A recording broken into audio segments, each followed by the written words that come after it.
உறவுகள் அனைவருக்குமே அன்பான வணக்கம். வவுனியா ஓமந்தை விளக்கு வச்ச குளத்தில் பார்த்தீங்கன்னு சொன்னால் ஒரு 11 ஏக்கர் காணி விற்பனைக்காக வந்திருக்குது.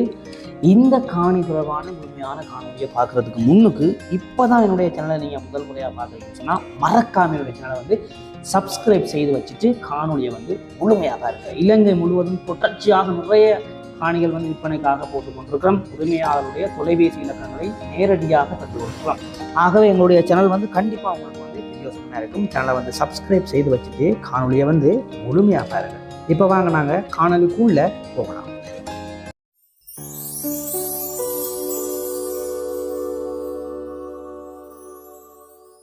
அதாவது பார்த்தீங்கன்னு சொன்னால் விளக்கு வச்ச குளம் சந்தியிலிருந்து ஒரு 1.5 கிலோமீட்டர் தூரத்தில் பார்த்தீங்கன்னு சொன்னால் இந்த காணி அமைஞ்சிருக்குது. இந்த காணிக்கு பக்கத்தில் இருக்கிற வேறு காணிகளுடைய அமைப்புகளையும் அப்படி நாங்கள் பார்க்கலாம். பார்த்தீங்கன்னு சொன்னால் தென்னந்தோப்பு வச்சுருக்காங்க. தொங்கலில் பார்த்தீங்கன்னு சொன்னால் நிறைய வாக்கு மரங்கள் வச்சுருக்காங்க. இது நான் என்னத்துக்காக காட்டணும்னு சொன்னால் நல்ல ஒரு விவசாயத்துக்கு ஏற்ற ஒரு மண்வளத்தை கொண்ட ஒரு காணியாக தான் காணப்படுது.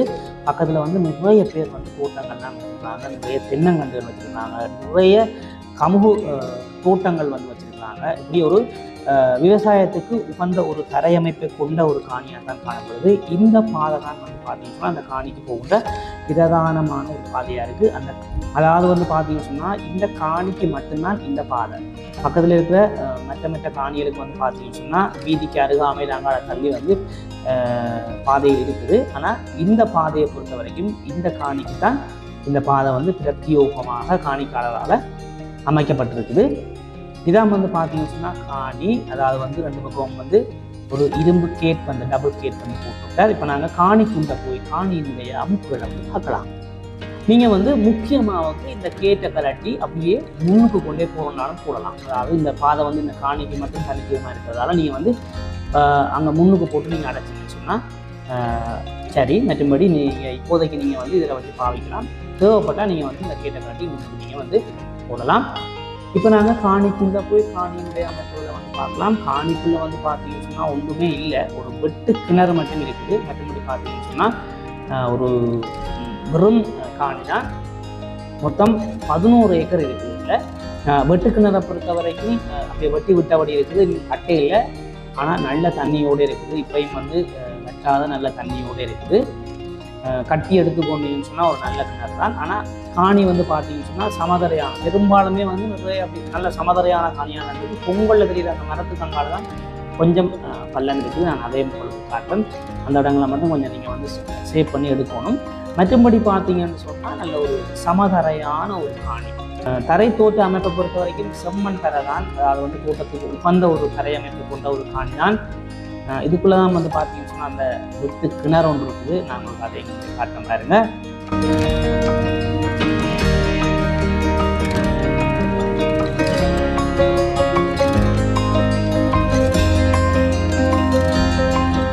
இதான் பார்த்தீங்கன்னு சொன்னால் அந்த வெட்டு கிணறு.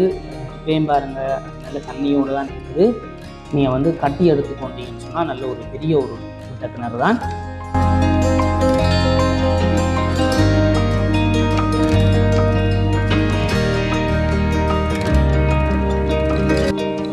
காணியினுடைய 2 பக்கங்கள் பார்த்தீங்கன்னு சொன்னால் காடாத்தான் இருக்குது. மற்ற 2 பக்கங்களுமே பார்த்தீங்கன்னு சொன்னால் வேறு ஆக்களுடைய காணிகள் இருக்குது. இந்த காடு கழிஞ்சி அங்காலயம் பார்த்தீங்கன்னு சொன்னால் ஆக்களுடைய வேறு காணிகள் இருக்குது அப்படின்னு சொல்லி உரிமையாளர் சொல்கிறார். இந்த காட்டுக்கு அங்கால ஒரு பெரிய கால்வாய் ஒன்று போகுதான். அந்த கால்வாயை கடந்த உடனே ஆக்களுடைய காணிகளும் வேறு 10 ஏக்கர் 15 ஏக்கர்னு சொல்லி ஆக்களுடைய காணிகளும் இருக்குது அப்படின்னு சொல்லி உரிமையாளர் சொல்கிறார். மற்றபடி பார்த்தீங்கன்னு சொன்னால் இந்த காணியை பொறுத்த வரைக்கும் நல்ல நீட்டாக சுத்தம் பண்ணபடி தான் இருக்குது. நீங்கள் ஒன்றுமே செய்ய வேண்டிய அவசியம் இல்லை. எல்லாம் நீட்டாக அவங்கள பார்க்க தெரியுங்களா, நீட்டாக உங்களுக்கு நீட் பண்ணி சுத்தம் பண்ணபடி தான் இருக்குது. நீங்கள் இந்த காணியை எடுத்து உடனடியாக நீங்கள் மரங்களை வச்சு நீங்கள் தண்ணியை ஊற்றி வளர்க்க வேண்டியதான் உங்களோட வேலை. மற்றபடி பார்த்தீங்கன்னு சொன்னால் காடெல்லாம் நீட்டாக வெட்டி 11 ஏக்கருக்கும் வெட்டி சுற்றி வர பார்த்தீங்கன்னு சொன்னால் கம்பிக்கட்டை போட்டு காணியை இல்லப்படுத்தி அடைச்சிருக்க. அதாவது இந்த நிலத்தை பொறுத்த வரைக்கும் என்ன மரங்கள் வச்சாலும் வளரக்கூடிய தன்மையுடைய மண் அப்படின்னு தான் சொல்கிறார். குறிப்பாக தென்னை மரங்கள் வைக்கலாமாம், கமுகு மரங்கள் வைக்கலாமாம். மற்ற பார்த்தீங்கன்னு சொன்னால் தோட்டங்கள், மரக்கறி தோட்டங்கள் செய்தால் நல்ல வரக்கூடிய ஒரு தரை அப்படின்னு சொல்கிறேன்.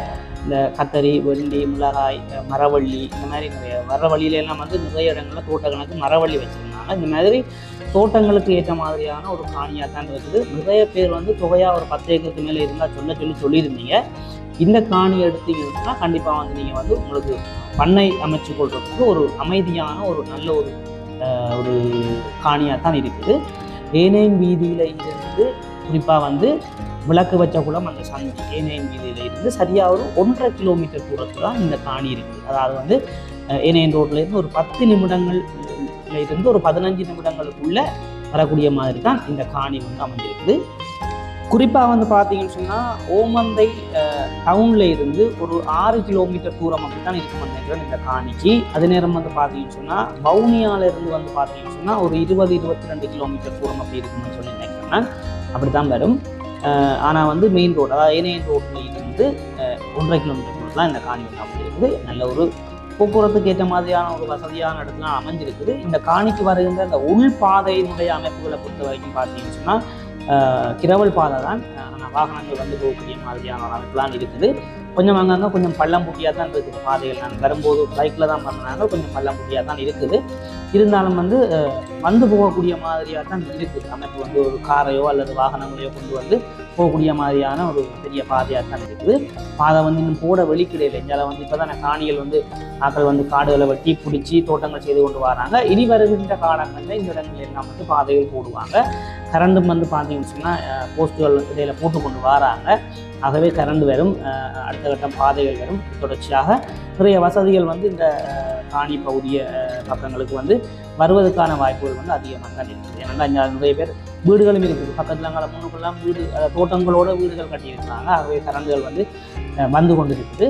காலப்போக்கில் இன்னொரு 1 வருஷத்துலேயோ ஒரு 1.5 வருஷத்துலேயோ கரண்டுகள் பாதையெல்லாம் வந்து போடுவாங்கன்னு நினைக்கிறேன். அப்படி போட்டதுன்னு சொன்னால் இந்த இடம் நம்ம பெருமதியான இடமாக மாறுவதற்குரிய வாய்ப்புகள் வந்து அதிகமாக தான் இருக்குது. இந்த காணியினுடைய விலை வந்து பார்த்தீங்கன்னு சொன்னால் 1 ஏக்கர் வந்து 12 லட்சம் ரூபா சொல்கிறேன். ஆனால் வந்து பேசி தீர்மானித்து எடுத்துக்கொள்ளக்கூடிய ஒரு விலையாக தான் இருக்குது. ஓனருடைய விலை வந்து பார்த்தீங்கன்னா 12 லட்சம் ரூபாய் வந்து சொல்கிறேன். ஆனால் வந்து மேற்கொண்டும் வந்து நாங்கள் கதைச்சி பேசி இந்த காணியை வந்து எடுத்துக்கொள்ளலாம். மொத்தம் வந்து 11 ஏக்கர் இருக்குது. 12 லட்சம் ரூபா சொல்கிறேன். கதைச்சி பேசி தீர்மானித்து எடுத்துக்கொள்ளலாம். அது வந்து பிரச்சனையே இல்லை. நான் வந்து இதில் உரிமையாளருடைய தொலைபேசி இலக்கங்களை தாரன். அவர் வந்து பார்த்தீங்கன்னு சொன்னால் ஃப்ரான்ஸில் இருக்கிறார். நீங்கள் வந்து அந்த தொலைபேசி இலக்கத்தை வந்து சேவ் பண்ணிவிட்டு நீங்கள் வந்து வாட்ஸ்அப்பின் ஊடாக அவருக்கு வந்து நீங்கள் அழைப்பை ஏற்படுத்தி நீங்கள் வந்து இந்த காணி சம்பந்தமான விவரங்களை வந்து அவரோட கதைச்சி பேசி விலையெல்லாம் நீங்கள் வந்து அவருடைய கதைச்சி பேசி எடுத்துக்கொள்ளலாம். ஒன்றும் பிரச்சனை இல்லை. அவர் வந்து ஃப்ரான்ஸில் இருக்கார். நான் அவருடைய ஃப்ரான்ஸ் இலக்கங்களையே தாரன். நீங்கள் வந்து அவரோட கதைச்சி பேசி இந்த காணியை வந்து எடுத்துக்கொள்ளுங்கள். இதே மாதிரி உங்களுடைய காணிகளையும் வந்து நீங்கள் வந்து விளம்பரம் செய்யணும் அப்படின்னு சொல்லி ஆசைப்பட்டீங்கன்னு சொன்னால் இதில் விளம்பர சேவை அப்படின்னு சொல்லி என்னுடைய தொலைபேசி இலக்கங்களை தாரன். நீங்கள் வந்து எனக்கு அழைப்பை ஏற்படுத்தி உங்களுடைய காணிகளையும் இந்த மாதிரி காணொளியின் ஊடாக விளம்பரம் செய்து விற்பனை செய்து கொள்ள முடியும். மறக்காமல் என்னுடைய சேனலை வந்து முக்கியமாக வந்து சப்ஸ்கிரைப் செய்து வச்சுக்கொள்ளுங்கள். நிறைய காணொளிகள் வந்து தொடர்ச்சியாக நாங்கள் போட்டுக்கொண்டிருக்கிறோம். விற்பனைக்காக இலங்கை முழுவதுமே இப்போ வந்து பார்த்தீங்கன்னா நிறைய காணிகள் வந்து விற்பனைக்காக போட்டுக்கொண்டிருக்கிறோம். நீங்கள் வந்து வாங்காட்டியும் பரவாயில்லை, நீங்கள் உங்களுடைய நண்பர்களுக்கு ஷேர் பண்ணால் அவங்களுக்கு உதவியாக இருக்கும். அவங்க சில நேரத்தில் வாங்கக்கூடிய வாய்ப்புகள் இருக்குது. சரி உறவுகளே, மற்றும் ஒரு காணொளியில் நான் உங்களை சந்திக்கிறேன். நன்றி, வணக்கம்.